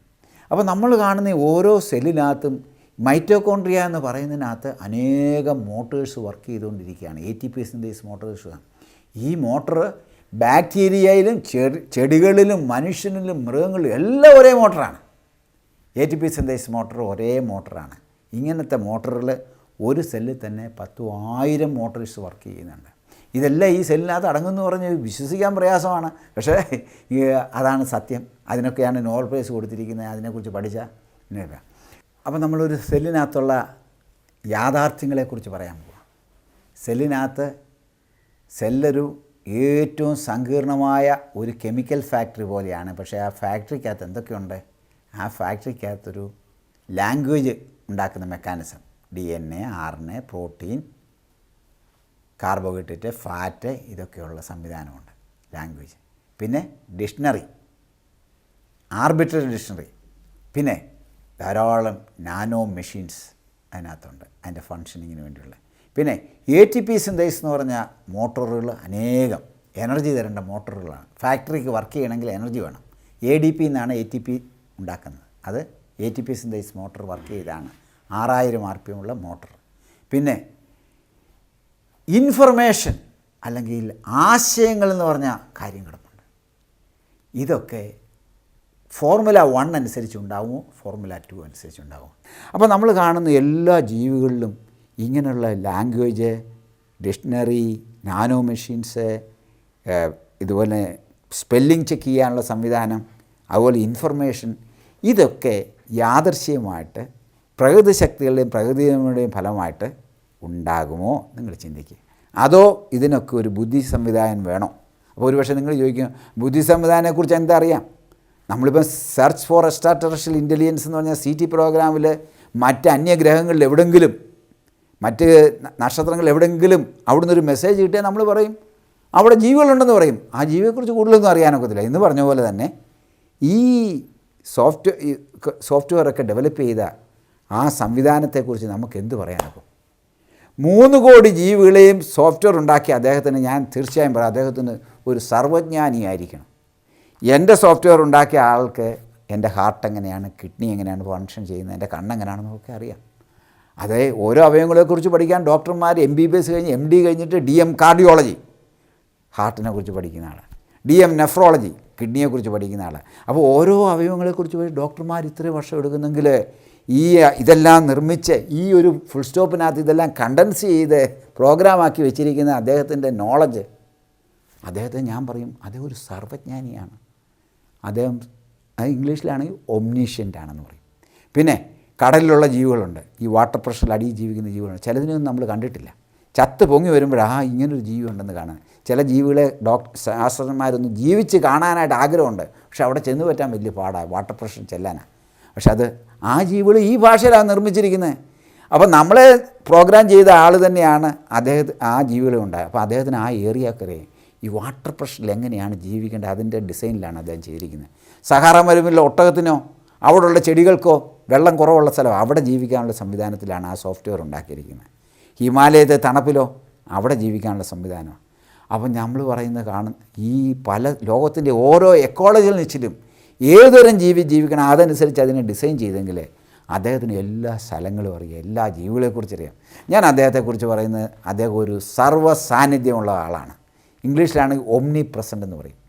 അങ്ങനെ ആയിരിക്കണം, അദ്ദേഹത്തിന് എല്ലാ സ്ഥലങ്ങളും അറിയാം. പിന്നെ അദ്ദേഹത്തിൻ്റെ ബുദ്ധിശക്തി എത്രയാണ്? ഞാൻ പറയുന്നത് ഇൻഫിനിറ്റ് ബുദ്ധിശക്തിയാണ്. കാരണം ഇത്രയും വർഷമായിട്ട് നമ്മൾ ഈ ഭാഷയുടെ അക്ഷരങ്ങളും കുറേ വാക്കുകളെ മനസ്സിലായിട്ടുള്ളൂ. ഇനി ഒരുപാട് പഠിക്കാനുണ്ട്. ബ്രില്യൻ്റായിട്ടുള്ള നിങ്ങൾ എന്നെ കേൾക്കുന്ന യുവതിയുവാക്കന്മാരുണ്ടെങ്കിൽ അവർക്ക് ഇനിയും വല്ല കോൺട്രിബ്യൂഷൻ സയൻസിന് കൊടുക്കാനുണ്ടെങ്കിൽ, ചില നോബൽ പ്രൈസൊക്കെ കിട്ടണമെങ്കിൽ യു ടേക്ക് മോളിക്കുലർ ബയോളജി. ഇനി ഒരുപാട് കാര്യങ്ങൾ പഠിക്കാൻ കിടപ്പുണ്ട്. കാരണം ഈ നോൺ കോഡിങ് അല്ലെങ്കിൽ പ്രോട്ടീൻ അല്ലാത്ത ജീൻ ഇതിനകത്ത് കിടപ്പുണ്ട്, അല്ലാത്ത സംവിധാനം കിടപ്പുണ്ട്. അതൊക്കെ ജങ്ക് DNA എന്ന് പറഞ്ഞാൽ ഒരു കൂട്ടർ പറയുന്നത്. ജങ്ക് DNA ആവശ്യമില്ലാതെ കാര്യോറാന്ന്, അതിനൊക്കെ ആവശ്യകതയുണ്ട്. അതിനൊക്കെ ഇനിയും കണ്ടുപിടിക്കാൻ കിടപ്പുണ്ട്. അപ്പം പ്രോട്ടീൻ ഉണ്ടാക്കുന്ന ജീനിന് നമുക്കറിയാം, DNA നിന്ന് RNA പോകുന്നു, RNA നിന്ന് പ്രോട്ടീനിലേക്ക് ആ ഡിക്ഷണറി അനുസരിച്ച് വരുന്നു. അല്ലാത്ത ചില ഇൻഫർമേഷൻ DNA ഭാഷയിൽ കിടപ്പുണ്ട്. 98% ജങ്കാന്ന് പറയുന്നവരുണ്ട്. ജങ്കല്ല, അതിനൊക്കെ ഉണ്ട്. അതിലൊക്കെ ഞാൻ നിങ്ങളുടെ ശ്രദ്ധ ചെലുത്തുകയാണ്. മോളിക്കുലർ ബയോളജിയിൽ അതെടുത്താൽ ഒരുപക്ഷെ നിങ്ങൾക്കൊക്കെ നോബൽ പ്രൈസ് കിട്ടാം, അതിലൊക്കെ ഒരു കോൺട്രിബ്യൂഷൻ നടത്തുകയാണെങ്കിൽ. അപ്പോൾ നമ്മൾ കാണുന്ന ഇതെല്ലാം അദ്ദേഹത്തിൻ്റെ ബുദ്ധിശക്തി ഇൻഫിനിറ്റാണെന്ന് പറയും. ഞാൻ അദ്ദേഹത്തിൻ്റെ മറ്റൊരു അദ്ദേഹം എന്തോ ഒരു അദൃശ്യ ശക്തിയാണെന്ന് പറയുന്നത് കേൾക്കാറുണ്ട്. എന്തോ ഒരു അദൃശ്യശക്തി ഇതിൻ്റെ പുറകിലുണ്ട്. അങ്ങനെ ശക്തിക്ക് വല്ലതും ഈ ലാംഗ്വേജ് ഉണ്ടാക്കാനൊക്കെ, ശക്തിക്ക് ഡിക്ഷണറി ഉണ്ടാക്കാനൊക്കെ. ഞാനൊരു വ്യക്തിയായിട്ടാണ് എന്നെ പ്രോഗ്രാം ചെയ്തിരിക്കുന്നതെങ്കിൽ എന്നെ പ്രോഗ്രാം ചെയ്ത് അദ്ദേഹം ഒരു സൂപ്പർ വ്യക്തിയായിരിക്കണം. അതായത് ഈ must be qualitatively and quantitatively greater than me. എന്നെക്കാളും ഗുണപരമായിട്ടും വലുപ്പത്തിലും വലുതായിരിക്കണം എന്നെ പ്രോഗ്രാം ചെയ്ത ആൾ. If I am a person, എനിക്ക് ചിരിക്കാനും കരയാനും ഇമോഷനുണ്ട്, ഇൻ്റലിജൻസ് ഉണ്ട്, മൊറാലിറ്റിയെക്കുറിച്ചുള്ള കൺസെപ്റ്റുണ്ട്, നോളജുണ്ട്. അങ്ങനെയുള്ളൊരു വ്യക്തിത്വമാണെങ്കിൽ എന്നെ സൃഷ്ടിച്ച ആൾ ഒരു സൂപ്പർ വ്യക്തിയായിരിക്കണം, സൂപ്പർ പേഴ്സണാലിറ്റി ആയിരിക്കണം. അപ്പോൾ നമ്മുടെ മോളിക്കുലർ സയൻസ് വരുന്നത് ഇങ്ങനെ ഒംനീഷ്യൻ്റായിട്ട്, ഒംനിപൊട്ടൻ്റായിട്ട്, ഒംനിപ്രസൻ്റായിട്ടുള്ള ഒരു സൂപ്പർ പേഴ്സണാലിറ്റി ആയിരിക്കണം. അദ്ദേഹത്തെ നമ്മൾ വളരെ റെസ്പെക്റ്റോടുകൂടി നമ്മൾ ഇതെല്ലാം കൂടെ കമ്പൈൻ ചെയ്ത് വിളിക്കാവുന്ന ദൈവം എന്നുള്ള വാക്കാണ്. ഒരു ദൈവം ഉണ്ടായിരിക്കണം. അല്ലാതെ എങ്ങനെ ഈ ജീവജാലങ്ങൾ ഉണ്ടാകുന്നത്? അല്ലാതെ എങ്ങനെയാണ് ഇതൊക്കെ ഉണ്ടാകുന്നത്? ഈ 64 അക്ഷരം കൊണ്ട് ലോകത്തിലെ ഏത് ജീവികളും ഉണ്ടാക്കാൻ സാധിക്കും. ആമയുടെ മുട്ടയ്ക്കകത്ത് ആമയുടെ തോട് എങ്ങനെ ഇരിക്കണം അതെല്ലാം കിടപ്പുണ്ട്. എന്ത് വസ്തു കൊണ്ടാണ് അത് ഉണ്ടാക്കേണ്ടത് അതെല്ലാം ആമയുടെ മുട്ടയുടെ അകത്ത് പ്രോഗ്രാം ചെയ്തിരിക്കുകയാണ്, ആമയുടെ ശരീരമാണ്. അപ്പോൾ അങ്ങനെ എല്ലാ ജീവികളും നിങ്ങൾ ഇമാജിൻ ചെയ്യും, ഈ ജീവികളെയൊക്കെ പ്രോഗ്രാം ചെയ്ത ആൾ.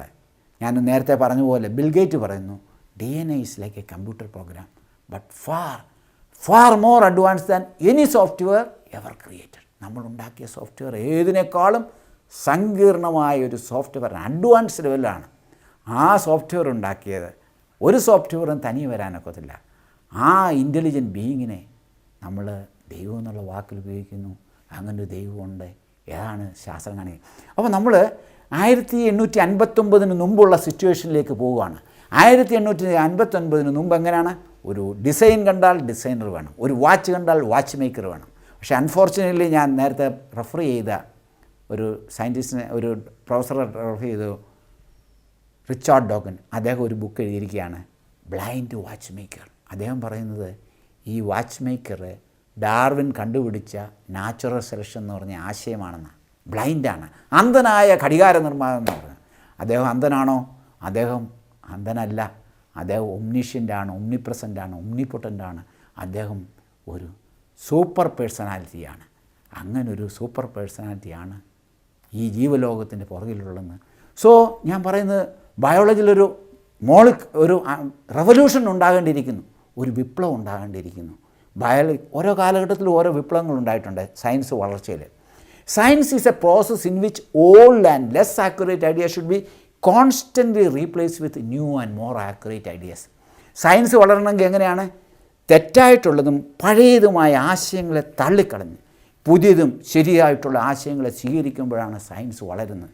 അൺഫോർച്യുനേറ്റ്ലി കഴിഞ്ഞ 153 വർഷമായിട്ട് ഈ തെറ്റായിട്ടുള്ള ആശയമാണ് ബയോളജിയിലുണ്ട്. ബയോളജി മാത്രമല്ല, അത് എല്ലാ ഫീൽഡിലേക്കും കയറിയിരിക്കുകയാണ്. ഒരിക്കലും നടക്കാത്ത ഒരു കാര്യം. ഒരു മുട്ടുസൂചി പോലും തനിയെ ഉണ്ടാകാനൊക്കത്തില്ല. ഏത് മെഷീൻ ഉണ്ടാകണമെങ്കിലും ഒരു ഇൻ്റലിജൻറ്റ് ഡിസൈനർ വേണം. എല്ലാ മെഷീനും സയൻറ്റിഫിക് ലോസിലാണ് ഉണ്ടാക്കിയിരിക്കുന്നത്. ക്യാമറയാണെങ്കിൽ ഒപ്റ്റിക്സിൻ്റെ പ്രിൻസിപ്പിൾ അനുസരിച്ചാണ് ഉണ്ടാക്കിയിരിക്കുന്നത്.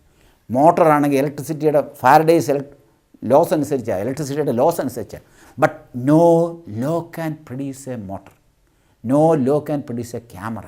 An intelligent mind, intelligent designer who knows the laws, he can only make a camera, he can only make a motor. അങ്ങനെയാണെങ്കിൽ ജീവനില്ലാത്ത മോട്ടോറുകളൊക്കെ ഉണ്ടാകണമെങ്കിൽ, അങ്ങനെ ഒരു ബുദ്ധിസാമം വേണമെങ്കിൽ, ജീവനുള്ള ഈ സംവിധാനം, ഈ ലൈഫ് തനിയെ വന്നെന്ന് പറഞ്ഞ് ശുദ്ധ അബദ്ധമല്ലേ? അങ്ങനെ വരാനൊക്കെ കോടി വർഷങ്ങൾ കൊടുത്താൽ, വർഷം കൊടുത്തുകൊണ്ട് പ്രയോജനമുണ്ടോ? വർഷം കൊടുത്തുകൊണ്ട് ഒരു പ്രയോജനമില്ല. എത്ര വർഷം കൊടുത്താലും ഒരു ജീവിയിൽ നിന്ന് മറ്റൊരു ജീവി ഉണ്ടാകാനോ ജീവൻ തന്നെ ഉണ്ടാകാനോ സാധിക്കത്തില്ല. അപ്പോൾ നമ്മൾ കണ്ടത് ഒരു വലിയവനായ ഒരു ഇൻ്റലിജൻറ്റ് ഡിസൈനറുടെ ആവശ്യകതയുണ്ട്. അദ്ദേഹത്തെ നമ്മൾ ദൈവം എന്ന് വിളിക്കുന്നു. ശാസ്ത്രത്തിന് ഇതിൽ കൂടുതൽ അറിയാനൊക്കത്തില്ല. ശാസ്ത്രത്തിനോ ഫിലോസഫിക്കോ ദൈവത്തെക്കുറിച്ച് കൂടുതൽ അറിയാനൊക്കത്തില്ല. ഈ ദൈവം ഉണ്ടായിരിക്കണം. അദ്ദേഹം സർവശക്തനാണ്, സർവജ്ഞാനിയാണ്, സർവസാന്നിധ്യമുള്ളതെന്നല്ലാതെ അതിൽ കൂടുതൽ പറയാനോ അതിൽ കൂടുതൽ ചെയ്യാനോ അറിയില്ല. അങ്ങനൊരു ദൈവം ഉണ്ടെങ്കിൽ, ആ ദൈവമാണ് നമ്മുടെ ക്രിയേറ്ററെങ്കിൽ, അദ്ദേഹത്തെ അറിയാനുള്ള കൂടുതൽ ഒരാശ നിങ്ങൾക്കുണ്ടാകണം. അത് ഇവിടെ കൊണ്ട് തീരത്തില്ല. നിങ്ങളിലെല്ലാം ഒരു വലിയ സൂപ്പർ കമ്പ്യൂട്ടർ നിങ്ങളുടെ തലയിലുണ്ട്. ആ കമ്പ്യൂട്ടർ ഉപയോഗിക്കണം, ചിന്തിക്കണം, ഉത്തരം കണ്ടെത്തണം.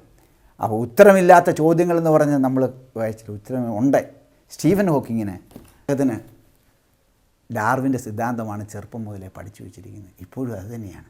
അതുകൊണ്ടാണ് അദ്ദേഹം ഇങ്ങനെ why we and the universe exist, what is the purpose of life എന്ന് അദ്ദേഹത്തിന് അറിയാൻ മേലാത്ത. എപ്പോഴും നിങ്ങൾ ചെറുപ്പക്കാരാണ് എന്നെ കേൾക്കുന്നതെന്ന് ഞാൻ വിചാരിക്കുന്നു. ചെറുപ്പക്കാരാകുമ്പോൾ സത്യം മനസ്സിലാക്കി തിരുത്താനുള്ള സംവിധാനമുണ്ട്. പ്രായം ചെന്നവർക്ക്, അവർ ബയോളജിയിൽ ഇത് പഠിച്ചവർക്ക് തിരുത്താൻ പ്രയാസമാണ്. ചെറുപ്പം മുതലേ അത് പഠിച്ചിരിക്കുന്നു. അതുകൊണ്ട് യുവാക്കന്മാരായി നിങ്ങൾ നിങ്ങളുടെ ബ്രെയിൻ ഉപയോഗിക്കുകയും ഞാൻ ഈ പറഞ്ഞ കാര്യത്തെക്കുറിച്ച് ചിന്തിക്കുകയും ചെയ്ത് ആ സൃഷ്ടാവായ ദൈവം ഉണ്ട് എന്നുള്ള കാര്യം നിങ്ങൾ മനസ്സിലാക്കുകയും അദ്ദേഹത്തെ അറിയാനായിട്ട് ഇനിയും നിങ്ങൾ പരിശ്രമിക്കണം. നിങ്ങൾക്ക് ആശയുണ്ടാകണം, നിങ്ങൾ സീക്ക് ചെയ്യണം. സീക്ക് ചെയ്താൽ നിങ്ങൾക്ക് കൂടുതൽ കാര്യങ്ങൾ മനസ്സിലാക്കാം. അത് ഇങ്ങനെ ഒരു ക്ലാസ് നിങ്ങൾ ശ്രദ്ധയോടുകൂടി കേൾക്കാനായിട്ട് മനസ്സ് വെച്ചതിന് ഞാൻ നിങ്ങൾക്ക് നന്ദി പറഞ്ഞുകൊണ്ട് ഞാൻ എൻ്റെ വാക്കുകൾ അവസാനിപ്പിക്കുന്നു. നന്ദി.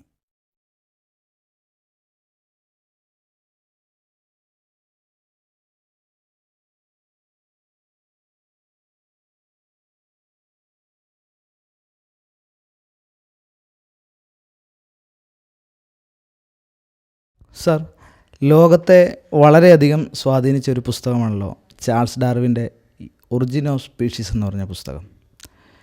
അത് വളരെ ആളുകളെ സ്വാധീനിച്ചു. ഡാർവിൻ അങ്ങനെ ഒരു പുസ്തകം എഴുതാനായിട്ട് എന്തായിരിക്കും അദ്ദേഹത്തെ പ്രചോദിപ്പിച്ച ഘടകം? അദ്ദേഹം ഫിറ്റ്സ് റോയ് എന്ന് പറഞ്ഞ HMS ബീഗിൾ എന്ന് പറഞ്ഞ ഷിപ്പിൻ്റെ ക്യാപ്റ്റനോട് അദ്ദേഹം ഒരു 5 വർഷത്തെ പര്യടനം നടത്തി. ആ ക്യാപ്റ്റൻ്റെ അസിസ്റ്റൻ്റായിട്ട് ഒരു നാച്ചുറലിസ്റ്റായിട്ടാണ് ജോലി കിട്ടിയത് അദ്ദേഹത്തിന്. ഈ പര്യവേഷണത്തിൽ അദ്ദേഹം ഗാലപ്പലോഗ് ഐലൻഡ്, ഈ പല സ്ഥലങ്ങൾ അദ്ദേഹം വിസിറ്റ് ചെയ്തപ്പോൾ അദ്ദേഹത്തിന് കണ്ട കാഴ്ച വലിയ ആമകളെ കണ്ടു. പക്ഷികളിലെ ചുണ്ടിന് വ്യത്യാസമുള്ള പക്ഷികൾ കണ്ടു. മെയിൻലാൻഡിൽ അദ്ദേഹം കണ്ടിരിക്കുന്ന ആമകളെക്കാൾ വലിയ ആമകൾ, മെയിൻലാൻഡിൽ കണ്ടിരിക്കുന്ന പക്ഷികളെക്കാൾ ചുണ്ടിന് വ്യത്യാസമുള്ള പലതരം ജീവികൾ, പക്ഷികളൊക്കെ കണ്ടപ്പോൾ അദ്ദേഹത്തിന് വിചാരിച്ചു, ജീവികൾ സ്റ്റാറ്റിക് അല്ല, അതുപോലെ ഒരേപോലെയല്ല, മാറ്റങ്ങളുണ്ടാകാം. അദ്ദേഹം പ്രത്യേകിച്ച് അദ്ദേഹത്തിൻ്റെ ചെറുപ്പകാലത്ത് ഈ മനുഷ്യൻ സെലക്ട് ചെയ്യുന്നത് കണ്ടിട്ടുണ്ട്. അതിന് വേണമെങ്കിൽ ആർട്ടിഫിഷ്യൽ സെലക്ഷൻ എന്ന് പറയാം. അതായത് നമുക്ക് വേണ്ട പ്രാവ്, പ്രത്യേക തരം പ്രാവിനെ സെലക്ട് ചെയ്യുന്നു, പശു, പ്രത്യേകം പാല് കൂടിയുള്ള പശു, ഇങ്ങനെ ജീവികളെ മനുഷ്യൻ സെലക്ട് ചെയ്യുന്നത് കണ്ടിട്ടുണ്ട്, ആർട്ടിഫിഷ്യൽ സെലക്ഷൻ. അപ്പോൾ ഇദ്ദേഹം നോക്കിയപ്പോൾ ഇവിടെ ജീവികൾ, ഈ ഐലൻഡിലൊക്കെ ജീവികൾക്ക് മാറ്റം ഉണ്ടായി. അത് പ്രകൃതിയാണ് തിരഞ്ഞെടുത്തിരിക്കുന്നത്, പ്രകൃതി, നാച്ചുറൽ സെലക്ഷൻ എന്നുള്ള ആശയം അദ്ദേഹത്തെ കൊണ്ടു. വളരെ നാളുകൾക്ക് ശേഷമാണ് അദ്ദേഹം ഇങ്ങനെ ഒരു പരിണാമപരമായ ചിന്താപദ്ധതിയിലേക്ക് എത്തിയത്. അത് അദ്ദേഹം തൻ്റെ ബുക്കിനകത്ത്, ഈ ഒറിജിൻ ഓഫ് സ്പീഷീസ് എന്ന ബുക്കിനകത്ത് ഈ വേരിയേഷൻസൊക്കെ കണ്ട് അദ്ദേഹം ഈ ആശയങ്ങളുണ്ടായി, നാച്ചുറൽ സെലക്ഷൻ എന്നുള്ളത്. അപ്പോൾ ഒരു കപ്പൽ യാത്രയാണ് അദ്ദേഹത്തെ ശരിക്കും ഇത് എഴുതാനായിട്ട് പ്രേരിപ്പിച്ചത്. 1827 ഡിസംബർ 27 ഡെവൻ ബോട്ട് എന്ന് പറഞ്ഞ ആ തുറമുഖത്തു നിന്ന് ഈ കപ്പൽ പോകുമ്പോൾ ലോകത്തിൽ ആരും തന്നെ ചിന്തിച്ചിട്ടില്ല ഈ യാത്ര ഒരു ഭയങ്കരം ഫാർ റീച്ചിങ് എഫക്റ്റ് ഉണ്ടാകും, വരാൻ പോകുന്ന വലിയ കാര്യമാണെന്ന് ആരും ചിന്തിച്ച് കാണത്തില്ല. കാരണം ഈ യാത്രയിൽ അദ്ദേഹം കണ്ട ചില നിരീക്ഷണങ്ങളാണ് ഈ നാച്ചുറൽ സെലക്ഷൻ എന്നുള്ള ആശയവും ഈ ബുക്ക് എഴുതാൻ അദ്ദേഹത്തെ പ്രേരിപ്പിച്ചത്. സർ, ഈ ഒറിജിൻ ഓഫ് സ്പീഷീസ് എന്ന് പറയുന്ന ഈ പുസ്തകത്തിൽ സാർ പറഞ്ഞു ഇങ്ങനെ ഡാർവിൻ്റെ കാലഘട്ടത്തിൽ സെല്ലിനെക്കുറിച്ച് പഠിക്കുവാനായിട്ടുള്ള സാധ്യതകൾ അന്നില്ല, അതിനുള്ള മൈക്രോസ്കോപ്പുകൾ അന്നില്ല എന്ന് സാർ പറഞ്ഞു. അപ്പോൾ അതിൻ്റെ ആ നിലയിൽ നമ്മൾ ചിന്തിക്കുമ്പോൾ ഈ പുസ്തകത്തിൽ അദ്ദേഹത്തിൻ്റെ ശാസ്ത്രത്തിലുള്ള അദ്ദേഹത്തിൻ്റെ അറിവിൻ്റെ പരിമിതി ഏത് ഭാഗങ്ങളിലൊക്കെ നമുക്ക് ചൂണ്ടിക്കാണിക്കുവാനായിട്ട് സാധിക്കും? ഞാനിപ്പോൾ എടുത്തിരിക്കുന്നത് ഒറിജിൻ ഓഫ് സ്പീഷീസിലെ പേജ് 173 മോഡ് ഓഫ് ട്രാൻസിഷൻ എന്ന് പറഞ്ഞൊരു ഭാഗം പറഞ്ഞിട്ടുണ്ട്. അതിൻ്റെ മലയാളത്തിൽ ഞാൻ ചുരുക്കി പറഞ്ഞാൽ, ഒരു സങ്കീർണമായ അവയവം, കോംപ്ലക്സ് ഓർഗൻ അവയവം ഉണ്ടായത് കുറേശ്ശെ സ്ലൈറ്റ് മോഡിഫിക്കേഷൻ വഴി ഉണ്ടായി എങ്കിൽ എൻ്റെ തിയറി തകർന്നു പോകും. ഉണ്ടാകാൻ ഒക്കത്തില്ല എങ്കിൽ, പറഞ്ഞു മനസ്സിലായോ? കുറേശ്ശെ അത് 10% കണ്ണ്, കുറേ നാൾ കഴിയുമ്പോൾ 20% കണ്ണ്, 30% കണ്ണ്, അങ്ങനെ വന്ന് 100% കണ്ണുണ്ടാകണം. ഹാർട്ട് 10% ഹാർട്ട്, 15% ഹാർട്ട്, അങ്ങനെ വന്ന് ഹാർട്ട് ഡെവലപ്പ് ചെയ്യണം. ഇങ്ങനെ ഉണ്ടാകാൻ ഒക്കത്തില്ല എങ്കിൽ എൻ്റെ തിയറി തകർന്നു പോകും. എനിക്ക് അങ്ങനത്തെ ഒന്നിനും കാണാനൊക്കത്തില്ല. നമ്മുടെ ശരീരത്തിൽ ഏത് ഓർഗനാണ് കുറേശ്ശെ വരാനൊക്കുന്നത്? ബ്രെയിൻ 10% ബ്രെയിനോ 20% ബ്രെയിനോ അങ്ങനെ ഉണ്ടാകും. കുറേശ്ശെ ബ്രെയിൻ ഉണ്ടാകാനൊക്കത്തില്ല. ബ്രെയിൻ ഞാൻ നേരത്തെ പറഞ്ഞ പോലെ ഒരു ഫുൾ സ്റ്റോപ്പിൻ്റെ വലിപ്പമുള്ള ആ സൈഗോട്ടിനകത്ത് കംപ്ലീറ്റ് കാര്യങ്ങളും പ്രോഗ്രാം ചെയ്ത് വെച്ചിരിക്കുക ഒരു ലാംഗ്വേജിൽ, 4 ലെറ്റർ ലാംഗ്വേജിൽ. കമ്പ്യൂട്ടറിൽ ബൈനറി ഉപയോഗിക്കുന്നതിൽ ഇവിടെ കോട്ടണറി ലാംഗ്വേജാണ്. ആ ലാംഗ്വേജ് പ്രോഗ്രാം ചെയ്ത് വെച്ചിരിക്കുക. അത് കുറേശ്ശെ ആയിട്ട് വരാനൊക്കത്തില്ല. അദ്ദേഹത്തിന് ബയോളജിയിലുള്ള അറിവ് അത്രയേ ഉള്ളൂ. അദ്ദേഹം തിയോളജിയും ഒക്കെയാണ് പഠിച്ചിരുന്നത്. മെഡിസിൻ പഠിച്ചെങ്കിലും പിന്നെ അങ്ങ് ഇറങ്ങിപ്പോന്നു. അപ്പോൾ അദ്ദേഹത്തിന് അങ്ങനെ ഒരു ബയോളജിയെക്കുറിച്ചുള്ള അറിവ് അദ്ദേഹത്തിന് വളരെ കുറവായിരുന്നു. അതുകൊണ്ടാണ് അത് സംഭവിച്ചിരിക്കുന്നത്. പിന്നെ കെമിസ്ട്രി ആണെങ്കിലും അദ്ദേഹത്തിന് വേണ്ടവണ്ണം അറിയത്തില്ല. എല്ലാവരും പറയുന്നു ഫോസിൽസ് ജീവലോകത്തെ പരിണാമത്തെ തെളിയിക്കുന്നു എന്നുള്ളത്. ആക്ച്വലി ഫോസിൽസ് ഒരിക്കലും പരിണാമത്തെ തെളിയിക്കുന്നില്ല. ഡാർവിൻ അത് വലിയ ഡിഫിക്കൽട്ടി ആയിരുന്നു. അദ്ദേഹം പറഞ്ഞു പാലിയൻറ്റോളജി ഡെവലപ്പ് ചെയ്യുമ്പോൾ ട്രാൻസിഷണൽ ഫോസിൽസ് കാണും എന്നുള്ള. അല്ലെങ്കിൽ ഇൻ്റർമീഡിയറ്റ് ഫോസിൽസ് കാണും. പാലിയൻറ്റോളജി ഡെവലപ്പ് ചെയ്തു, നമുക്ക് ഇഷ്ടം പോലെ ഫോസിൽസ് അവൈലബിൾ ആണ്. ട്രാൻസിഷണൽ ഫോസിൽസ് ഒന്നും തന്നെ ഇല്ല. അതുകൊണ്ട് പഞ്ച്വേറ്റഡ് ഇക്വിലിബ്രിയ എന്നുള്ള ആശയമാണ് ശാസ്ത്രന്മാർ കാരണം ഗ്രാജുവലായിട്ട് വരണമെങ്കിൽ ഫോസിൽസ് കാണണം. ഫോസിൽസ് ഇല്ലാത്തതുകൊണ്ട് എന്ത് ചെയ്തു? ആദ്യം ഒരു തമാശ പോലെയായിരുന്നു പഞ്ച്വേറ്റഡ് ഇക്വിലിബ്രിയ ആശയം കൊണ്ടുവന്നെങ്കിലും സ്റ്റീഫൻ ജെ ഗോൾഡിനെ പോലുള്ളവരൊക്കെ പഞ്ച്വേറ്റഡ് ഇക്വിലിബ്രിയാണ് ഇടുന്നത്. അതായത് സഡൻ മ്യൂട്ടേഷൻ വന്ന് ജീവിക്ക് വലിയ മാറ്റം ഉണ്ടായി. കുറേ നാളിങ്ങനെ ഒരുപോലെ പോയി, പിന്നെ പെട്ടെന്ന് മാറ്റം വന്നു. കാരണം ഫോസിൽസ് കാണുന്നില്ല, അതുകൊണ്ടാണ്. ഇന്നുള്ള എല്ലാ ജീവികളുടെയും ഫോസിൽസ് നമുക്ക് കിട്ടും. ഇന്നില്ലാത്ത ഡൈനോസർ അതുപോലുള്ള ജീവികളുടെയും ഫോസിൽസ് നമുക്കുണ്ട്. പക്ഷേ ട്രാൻസിഷണൽ ഫോസിൽസ് അല്ലെങ്കിൽ ഇൻ്റർമീഡിയറ്റ് ഫോസിൽസ് ഒന്നും തന്നെ നമുക്ക് ഇന്നുവരെയും കിട്ടിയിട്ടില്ല. സാറിൻ്റെ അഭിപ്രായത്തിൽ അപ്പോൾ പരിണാമം ഒട്ടും നടക്കില്ല എന്നാണോ പറയുന്നത്? ഞാൻ പരിണാമം എന്നുള്ള വാക്ക് ഉപയോഗിക്കുന്നതുകൊണ്ട് ആളുകൾ മിസ്അണ്ടർസ്റ്റാൻഡ് ആകുമെന്നറിയില്ല. മൈക്രോ എവല്യൂഷൻ നടക്കും. മൈക്രോ എവല്യൂഷൻ എന്ന് പറഞ്ഞാൽ ഞാൻ എൻ്റെ ഭാഷയിൽ പറഞ്ഞ വേരിയേഷൻസ്. ജീവികളിൽ വേരിയേഷനുള്ള സ്കോപ്പുണ്ട്. ഇപ്പം ഡോഗ് ആണെങ്കിൽ 250 തരം ഡിഫറെൻറ്റ് ഡോഗ്സ് കാണും. പോമറൈൻ മുതൽ കൊച്ചു പട്ടികൾ മുതൽ വലിയ പട്ടികൾ, സെൻറ്റ് ആൽബർട്ട്സ് അങ്ങനെയുള്ള പോകാം. പക്ഷേ ഒരു ഡോഗ് കൈൻഡിൽ നിന്ന് ഒരു കാറ്റ് കൈൻഡിലേക്ക് മാറത്തില്ല. ഡോഗ് കൈൻഡിൻ്റെ ഇൻഫർമേഷനാണ് അത് കിടക്കുന്നത്. ആ ഇൻഫർമേഷനെ നമ്മൾ സെലക്ട് ചെയ്ത് ചില കാര്യങ്ങൾ വേണമെന്ന് വെച്ചു, ചിലത് വേണ്ടാന്ന് വെച്ചു, അങ്ങനെ ഡോഗിനെ നമുക്ക് വേരിയേഷൻ നടത്താം. പക്ഷേ അതിന് വേണമെങ്കിൽ ചിലർ മൈക്രോ എവല്യൂഷൻ പറയും. അങ്ങനെ മൈക്രോ എവല്യൂഷൻ എന്ന് പറഞ്ഞാൽ ഒരു കുഴപ്പം എന്താണെന്ന് വെച്ചാൽ, മൈക്രോ എവല്യൂഷൻ ഒരു കൂട്ടർ പറയുന്നു അങ്ങനെയുള്ള മൈക്രോ എവല്യൂഷൻസൊക്കെ ചേർന്നാണ് മാക്രോ എവല്യൂഷൻ നടന്നതെന്നാണ്. അപ്പോൾ നമ്മൾ ഈ കാണുന്ന ഈ പട്ടി ഇനങ്ങളിലൊക്കെ ഇങ്ങനെ ബ്രീഡുകളൊക്കെ വ്യത്യാസം വരുത്തുന്നുണ്ടല്ലോ, അപ്പോൾ അത് പരിണാമത്തിൻ്റെ തെളിവായിട്ട് അത് പറയാൻ പറ്റില്ല. ആ ഡോഗിൽ ഈ ചേഞ്ച് വരാനുള്ള സംവിധാനമുണ്ട്. ആ ഇൻഫർമേഷന് ചിലത് നമുക്ക് വേണം, അത് മീറ്റിംഗ് ഒക്കെ ചെയ്ത് നമുക്ക് ഇത് ചെയ്യാം. അല്ലാതെ ഒരു ഡോഗിൽ നിന്ന് ഒരു കാറ്റിലേക്ക് പോകും, കാറ്റിൽ നിന്ന് വേറൊരു തരം ജീവി, വിവിധ തരങ്ങളെ നമുക്ക് ഉൽപ്പാദിപ്പിക്കാം. മാൻകൈൻഡിൽ തന്നെ ചൈനക്കാരുണ്ട്, ഇന്ത്യക്കാരുണ്ട്, പിന്നെ ആഫ്രിക്കക്കാരുണ്ട്, വേരിയേഷൻസ് ഉണ്ട്. പക്ഷേ എല്ലാവരും മാൻകൈൻഡിൽ പെട്ടതാണ്. അങ്ങനെ ഒരു കൈൻഡിൽ വേരിയേഷൻ ഉണ്ട്. അത് ക്രിയേറ്ററുടെ ഒരു പ്രത്യേക കഴിവാണ് ഇങ്ങനെ വേരിയേഷനുള്ള. അത് മനോഹരമല്ലേ? കറുത്ത വർഗത്തിൽപ്പെട്ടവർ, വെളുത്ത വർഗത്തിൽ, ഈ ഏഷ്യൻ ആഫ്രിക്കൻ കൺട്രീസിൽ കറുത്ത വർഗ്ഗക്കാരാണ് അഡ്വാൻറ്റേജസ്. കാരണം സൂര്യപ്രകാശം വരുമ്പോൾ നമുക്ക് സ്കിൻ ക്യാൻസർ വരത്തില്ല. സായിപ്പിന് ഇവിടെ വന്നു കഴിഞ്ഞാൽ പ്രശ്നമാണ്. സ്കിൻ ക്യാൻസർ അവർക്കൊരു പ്രോബ്ലമാണ്. കാരണം മ്യൂട്ടേഷനൊക്കെ ഉണ്ടായിട്ട് സ്കിന്നിൽ പ്രശ്നമുണ്ടായി. എന്നാൽ ഈ നമുക്ക് കറുത്ത എന്ന് പറയുമ്പോൾ മെലാനിൻ എന്ന് പറഞ്ഞൊരു പ്രോട്ടീനാണ്. മെലാനിൻ ഒരു അംബ്രല പോലെ ആക്ട് ചെയ്യുന്ന നമ്മുടെ സ്കിന്നിൽ. അപ്പോൾ നമ്മുടെ ഈ ജനകീയ ഇൻഫർമേഷനെ അത് അഫക്റ്റ് ചെയ്യുന്നില്ല. സൺറൈസ് ഉണ്ടാൽ ഈ മെലാനിനുള്ളതുകൊണ്ട് നമുക്ക് സ്കിൻ ക്യാൻസറോ അതുപോലെ വരത്തില്ല. അപ്പോൾ ക്രിയേറ്റഡ് ഒരു അത്ഭുതകരമായൊരു കാര്യമാണ്. അപ്പോൾ പരിണാമമല്ല, വേരിയേഷൻസ് ആണ് നടക്കുന്നത്. ഉണ്ട്, അതിനുള്ള പോസിബിലിറ്റി ഉണ്ട്. സാർ, അതുപോലെ മ്യൂട്ടേഷൻ വഴിയാണ് മാറ്റം ഉണ്ടായെന്ന് പറയുന്നത് ശരിയാണ്? മ്യൂട്ടേഷനാണ് ഇതുപോലെ ജീവികൾ ഓരോ വ്യത്യസ്ത തരമായിട്ട് മാറാനായിട്ട് മ്യൂട്ടേഷൻ ഒരുപാട് സഹായിച്ചു എന്ന് പരിണാമവാദികൾ പറയാറുണ്ട്. അത് ശരിയാണ്? അത് ശരിയല്ല. മ്യൂട്ടേഷൻ, നമ്മളാരും മ്യൂട്ടേഷൻ ആകാനായിട്ട് ആഗ്രഹിക്കുന്നില്ല. മ്യൂട്ടേഷൻ എന്ന് പറഞ്ഞാൽ സ്പെല്ലിംഗ് മിസ്റ്റേക്ക്. കാരണം ഈ അഡനൈൻ എന്ന് പറഞ്ഞ അക്ഷരം ന്യൂക്ലിയോടൈഡ് ചേഞ്ച് ചെയ്ത് സൈറ്റോസിൻ വരുന്നു. സൈറ്റോസിൻ വരുമ്പോൾ ആ കോഡോണിൽ തെറ്റ് വരാം. തെറ്റ് വന്നാൽ അടുത്ത അമിനോ ആസിഡ് തെറ്റ് വരും. അമിനോ ആസിഡ് ഉൽപ്പാദിപ്പിക്കുന്ന തെറ്റ് വന്നു കഴിഞ്ഞാൽ പ്രോട്ടീൻ തെറ്റ് വരും. Protein function ചെയ്യാതിരിക്കും.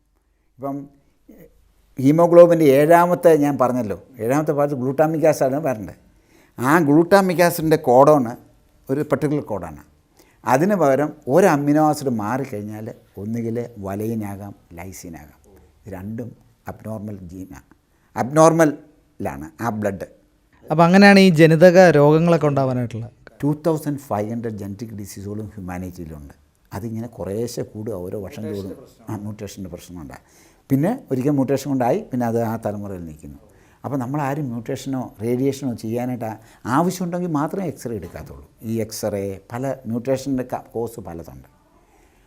എന്നാൽ നമുക്കറിയാം മ്യൂട്ടേഷൻ വരാതിരിക്കാനുള്ള സംവിധാനം ഇതിനകത്തുണ്ട്. അത് വന്നാൽ കറക്റ്റ് ചെയ്യാനുള്ള സംവിധാനമുണ്ട്. അത് നമ്മുടെ ശരീരത്തിൽ തന്നെ ഉണ്ട്. അതുകൊണ്ടാണ് നമുക്കൊന്നും വലിയ കുഴപ്പമില്ലാതെ തലമുറകളായിട്ട് നമ്മൾ നിൽക്കുന്നത്. മനസ്സിലായി? അപ്പോൾ ഒരു മ്യൂട്ടേഷന് ഒരു നോവലിൽ സ്പെല്ലിംഗ് മിസ്റ്റേക്ക് ഉണ്ടാക്കിയിട്ട് മറ്റൊരു കഥയുള്ള നോവൽ ഉണ്ടാക്കാനൊക്കത്തില്ല. ആ നോവലിൽ സ്പെല്ലിംഗ് മിസ്റ്റേക്ക് ഉണ്ടാക്കി ചില അർത്ഥങ്ങളുണ്ട്. ബട്ടെന്നുള്ളതും ബാറ്റെന്ന് മാറി അർത്ഥം മാറി.